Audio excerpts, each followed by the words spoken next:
എല്ലാ വിദ്യാർത്ഥികൾക്കും പുതിയൊരു വീഡിയോയിലേക്ക് സ്വാഗതം. ഈ വർഷത്തെ +2 higher secondary, vocational higher secondary പരീക്ഷാ റിസൾട്ട് പ്രസിദ്ധീകരിച്ചു കഴിഞ്ഞു. അപ്പോൾ വിദ്യാർത്ഥികൾ ചോദിക്കുന്ന പ്രധാനപ്പെട്ട കാര്യമാണ്, വിദ്യാർത്ഥികൾ ഈ ഒരു +2വിൻ്റെ പരീക്ഷയിൽ നിങ്ങൾക്ക് C+ ഗ്രേഡോ അതല്ലെങ്കിൽ C ഗ്രേഡോ അതല്ലെങ്കിൽ D+ ഗ്രേഡോ അതല്ലെങ്കിൽ D ഗ്രേഡോ അതല്ലെങ്കിൽ E ഗ്രേഡോ കിട്ടിയിട്ടുണ്ടെങ്കിൽ വിദ്യാർത്ഥികൾ ഈ ഒരു +2 പരീക്ഷ തോറ്റിട്ടുണ്ടോ ജയിച്ചിട്ടുണ്ടോ എന്നുള്ളത് എങ്ങനെ മനസ്സിലാക്കാം എന്നുള്ളത്. അപ്പോൾ പല വിദ്യാർത്ഥികളും ഈ ഒരു വീഡിയോയ്ക്ക് താഴെ, അതായത് ഇതുപോലെ ഒരു വീഡിയോ ഇട്ടിട്ടുണ്ടായിരുന്നു. അപ്പോൾ അതിന് താഴെയായിട്ട് വിദ്യാർത്ഥികൾ ചോദിച്ചതായിരുന്നു C+ കിട്ടിയ വിദ്യാർത്ഥി തോറ്റിട്ടുണ്ടോ എന്നുള്ളത്. അപ്പോൾ ആദ്യം തന്നെ നിങ്ങൾ തോറ്റിട്ടുണ്ടോ ജയിച്ചിട്ടുണ്ടോ എന്നുള്ളത് എങ്ങനെ മനസ്സിലാക്കാം എന്ന് ചോദിച്ചു കഴിഞ്ഞാൽ, നിങ്ങളുടെ റിസൾട്ട് നിങ്ങൾ നോക്കിയ സമയത്ത് റിസൾട്ട് എന്നുള്ള ഭാഗത്ത് നിങ്ങൾക്ക് എലിജിബിൾ ഫോർ ഹയർ സ്റ്റഡീസ്, അതായത് നിങ്ങൾക്ക് തുടർ പഠനത്തിന് അർഹതയുണ്ട് എന്നാണെങ്കിൽ നിങ്ങൾ ജയിച്ചിട്ടുണ്ട് എന്ന് മനസ്സിലാക്കാം. അതേസമയം എലിജിബിൾ ഫോർ ഹയർ സ്റ്റഡീസ് എന്നുള്ള പകരം not eligible for higher studies എന്നാണ് കൊടുത്തിട്ടുള്ളതെങ്കിൽ വിദ്യാർത്ഥികൾ ഈ ഒരു പരീക്ഷ തോറ്റിട്ടുണ്ട് എന്ന് മനസ്സിലാക്കാവുന്നതാണ്. അപ്പോൾ നിങ്ങൾ ശ്രദ്ധിക്കേണ്ടത്, ഈ ഒരു ഗ്രേഡ് C+ ഗ്രേഡോ അതല്ലെങ്കിൽ നിങ്ങൾക്ക് C ഗ്രേഡോ അല്ലെങ്കിൽ D+ ഗ്രേഡോ അതല്ലെങ്കിൽ ഈ ഒരു D ഗ്രേഡോ അതല്ലെങ്കിൽ E ഗ്രേഡോ നോക്കണം എന്ന് പറയുന്നത് ഈ ഒരു ജയിച്ച വിദ്യാർത്ഥികളല്ല. Not eligible for higher studies എന്ന് പറഞ്ഞുകൊണ്ട് നിങ്ങളുടെ റിസൾട്ടിൽ, അതായത് നിങ്ങൾ തോറ്റിട്ടുണ്ട്, തുടർ പഠനത്തിന് യോഗ്യരല്ല എന്ന് പറഞ്ഞുകൊണ്ട് not eligible for higher studies എന്നുള്ള വിദ്യാർത്ഥികൾ മാത്രമേ നിങ്ങളുടെ C+ ഗ്രേഡിൻ്റെയോ അല്ലെങ്കിൽ സിയുടെയോ അല്ലെങ്കിൽ D+ ഗ്രേഡിൻ്റെയോ ഡിയുടെയോ ആ ഒരു മാർക്കിൻ്റേത് നോക്കേണ്ടതായിട്ടുള്ളൂ. അല്ലാതെ ബാക്കിയുള്ളവർ ഈ ഒരു C+ഓ സിയോ D+ഓ ജയിച്ചിട്ടില്ലേ തോറ്റിട്ടില്ലേ എന്ന് നോക്കേണ്ട ആവശ്യമില്ല. നിങ്ങൾ ശ്രദ്ധിക്കേണ്ടത് ഇത്ര മാത്രമാണ്, അതായത് നിങ്ങളുടെ റിസൾട്ടിൽ എലിജിബിൾ ഫോർ ഹയർ സ്റ്റഡീസ് എന്ന് ഉണ്ടോ എന്ന് നോക്കുക. അതുണ്ടെങ്കിൽ നിങ്ങൾ ജയിച്ചിട്ടുണ്ട്, അതായത് അതുണ്ടെങ്കിൽ പാസ്സായിട്ടുണ്ട് എന്ന് മനസ്സിലാക്കാം. അതേസമയം നിങ്ങളുടെ റിസൾട്ടിൽ not eligible for higher studies, അതായത് തുടർ പഠനത്തിന് യോഗ്യത അല്ല എന്ന് പറഞ്ഞിട്ട് നോട്ട് എന്ന് പറഞ്ഞിട്ട് കൃത്യമായിട്ട് അവിടെ രേഖപ്പെടുത്തിയിട്ടുണ്ടെങ്കിൽ മാത്രമേ നിങ്ങളുടെ C+ൻ്റെയോ സിയുടെയോ D+ൻ്റെയോ ഡിയുടെയോ ഇയുടെയോ ഗ്രേഡ് നോക്കേണ്ടതായിട്ടുള്ളൂ. അപ്പോൾ നിങ്ങളോട് ഇത് പറയാൻ, അതായത് ഈ ഒരു not eligible for higher studies എന്ന് പറഞ്ഞുകൊണ്ട് നിങ്ങൾ +2 പരീക്ഷ തോറ്റിട്ടുണ്ട് എന്ന് പറഞ്ഞുകൊണ്ട് കൊടുത്തിട്ടുള്ള, അതായത് ആ ഒരു രീതിയിൽ റിസൾട്ട് കൊടുത്തിട്ടുള്ള വിദ്യാർത്ഥികൾ ഈ ഒരു C+, അതുപോലെ തന്നെ C, അതുപോലെ തന്നെ ഈ ഒരു D+, അതുപോലെ തന്നെ ഈ ഒരു D ഗ്രേഡ്, അതുപോലെ തന്നെ E ഗ്രേഡ് ഇവ നോക്കണം എന്ന് പറയാനുള്ള കാരണം വെറുതെ അല്ല. ജസ്റ്റ് നിങ്ങൾ മനസ്സിലാക്കേണ്ട കാര്യം, നിങ്ങൾക്ക് ഈ ഒരു ഗ്രേഡൊക്കെ കിട്ടുന്നത് നിങ്ങളുടെ ഈ ഒരു പരീക്ഷയുടെ മാർക്കോ അല്ലെങ്കിൽ പരീക്ഷയുടെയും ഗ്രേസ് മാർക്കിൻ്റെയും മാർക്കോ കൂട്ടിയിട്ട് നോക്കിയിട്ടല്ല.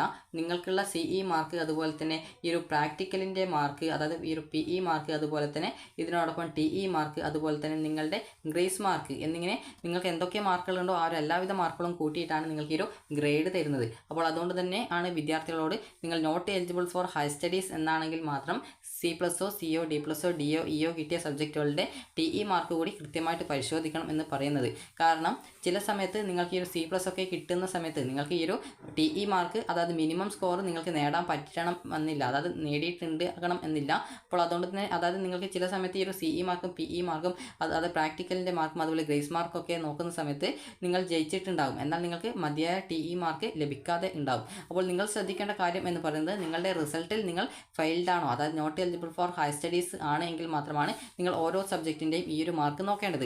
അപ്പോൾ ഈ ഒരു മാർക്ക് എവിടെയാണ് നോക്കേണ്ടത് എന്നുള്ള നിങ്ങൾക്കൊരു ഡൗട്ട് ഉണ്ടാവും. അപ്പോൾ അത് ജസ്റ്റ് നിങ്ങൾക്ക് പറഞ്ഞു തരാം. നിങ്ങളുടെ റിസൾട്ടിൽ ഗ്രാൻഡ് ടോട്ടൽ എന്ന് പറഞ്ഞിട്ട് കൊടുത്തിട്ടുണ്ടാവും. അപ്പോൾ ഈ ഒരു ഗ്രാൻഡ് ടോട്ടലിൽ കൊടുത്തിട്ടുള്ളതിൽ നിങ്ങൾ നോക്കേണ്ട മാർക്ക് എന്ന് പറയുന്നത്, നിങ്ങൾക്ക് ഗ്രേസ് മാർക്കിന് അർഹതയില്ല എങ്കിൽ TE മാർക്കാണ് നോക്കേണ്ടത്. അതുപോലെ ഗ്രേസ് മാർക്ക് ഉള്ള വിദ്യാർത്ഥികൾ ആണെങ്കിൽ നിങ്ങൾ TE മാർക്കിൻ്റെ കൂടെ ഗ്രേസ് മാർക്ക് കൂടി കൂട്ടിയിട്ട് വേണം നിങ്ങൾ നോക്കാനായിട്ട്. അപ്പോൾ ഇത് നിങ്ങൾ നോക്കുന്ന സമയത്ത് നിങ്ങൾക്ക് 60 മാർക്കിൻ്റെ സബ്ജക്റ്റിൽ ഇവിടെ ഗ്രാൻഡ് ടോട്ടലിലുള്ള TE മാർക്ക് മാത്രമുള്ള TE മാർക്ക് മാത്രം നോക്കുക.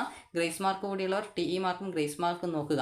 അപ്പോൾ അങ്ങനെ നോക്കിയിട്ട് 60 മാർക്കിൻ്റെ സബ്ജക്റ്റിൽ നിങ്ങൾക്ക് 2 വർഷത്തെ മാർക്ക് വരുന്നത്, അതായത് ഏകദേശം 120 മാർക്കാണ്. അതായത് 60 60 120. 120ൽ നിങ്ങൾക്ക് 36 മാർക്ക് ഇവിടെ TE മാർക്ക് കിട്ടിയിട്ടുണ്ടോ. ഗ്രേസ് മാർക്കുള്ളവരാണെങ്കിൽ TE മാർക്കും ഗ്രേസ് മാർക്കും കൂട്ടുന്ന സമയത്ത് 36 കിട്ടിയിട്ടുണ്ടോ എന്ന് നോക്കുക.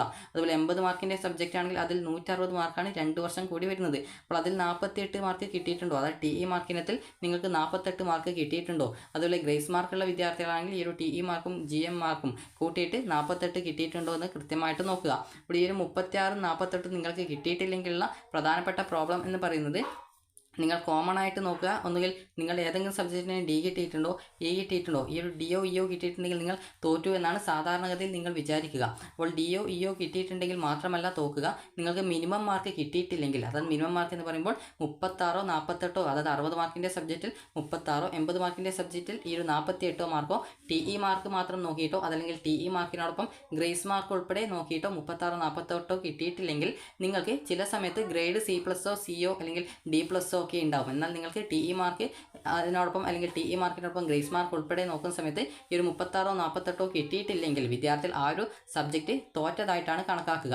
അപ്പോൾ നിങ്ങൾക്ക് DO EO കിട്ടിയ മാത്രം സബ്ജക്റ്റ് പരീക്ഷ എഴുതിയിട്ടുണ്ട്. അപ്പോൾ റിസൾട്ട് വരുന്ന സമയത്ത് വീണ്ടും not eligible for higher studies എന്നാണ് കൊടുത്തിട്ടുള്ളതെങ്കിൽ നിങ്ങൾക്ക് ആ ഒരു സമയത്തായിരിക്കും ഒരു കൺഫ്യൂഷൻ ഉണ്ടാവുക. അതായത് ഏത് സബ്ജക്റ്റിനാണ് തോറ്റത്.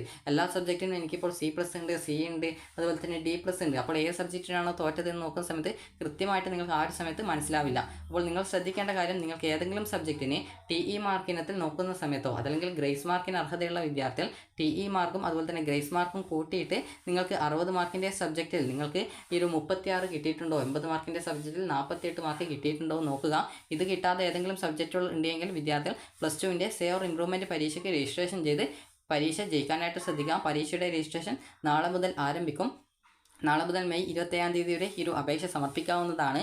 അപ്പോൾ നിങ്ങളോട് ഈ ഒരു പറയാനുള്ള പ്രധാനപ്പെട്ട കാരണം എന്ന് പറയുന്നത്, നിങ്ങൾ ഈ ഒരു ജയിച്ച വിദ്യാർത്ഥികളോടല്ല, നിങ്ങൾക്ക് not eligible for higher studies എന്ന് പറഞ്ഞുകൊണ്ട് തോറ്റിട്ടുള്ള വിദ്യാർത്ഥികൾ മാത്രമേ ഈ ഒരു കാര്യം നോക്കേണ്ടതുള്ളൂ. അതായത് നിങ്ങൾക്ക് ഏതെങ്കിലും സബ്ജക്റ്റിന് C+ ഉണ്ടോ, C ഉണ്ടോ, അല്ലെങ്കിൽ D+ ഉണ്ടോ, D ഉണ്ടോ, അതുപോലെ തന്നെ E ഗ്രേഡ് ഉണ്ടോ, ഈ ഒരു സബ്ജക്റ്റുകൾക്ക് TE മാർക്കിനത്തിൽ നിങ്ങൾക്ക് മിനിമം മാർക്ക് കിട്ടിയിട്ടില്ലേ, അതുപോലെ തന്നെ ഗ്രാൻഡ് ടോട്ടലിൽ TE മാർക്ക് മിനിമം കിട്ടിയിട്ടില്ലേ, അതുപോലെ ഗ്രേസ് മാർക്കുള്ള വിദ്യാർത്ഥികളാണെങ്കിൽ ഈ ഒരു TE മാർക്കും ഗ്രേസ് മാർക്കും കൂട്ടുന്ന സമയത്ത് നിങ്ങൾക്ക് മിനിമം മാർക്കായിട്ടുള്ള ഈ ഒരു 36 48 കിട്ടിയിട്ടില്ല എന്നുള്ളത് നോക്കേണ്ടത് ജയിച്ച വിദ്യാർത്ഥികളല്ല, not eligible for higher studies എന്നുള്ള ആ ഒരു രീതിയിൽ കാണിക്കുന്ന വിദ്യാർത്ഥികൾ മാത്രമേ നോക്കേണ്ടതായിട്ടുള്ളൂ. അപ്പോൾ അങ്ങനെ ഏതെങ്കിലും സബ്ജക്റ്റിന് നിങ്ങൾക്ക് 36 48 കിട്ടിയിട്ടില്ലെങ്കിൽ ആ ഒരു വിദ്യാർത്ഥികൾ നിർബന്ധമായിട്ടും ആ ഒരു സബ്ജക്റ്റുകൾ നിങ്ങൾ നിർബന്ധമായിട്ടും പരീക്ഷ എഴുതി ജയിക്കാനായിട്ട് ശ്രദ്ധിക്കേണ്ടതാണ്.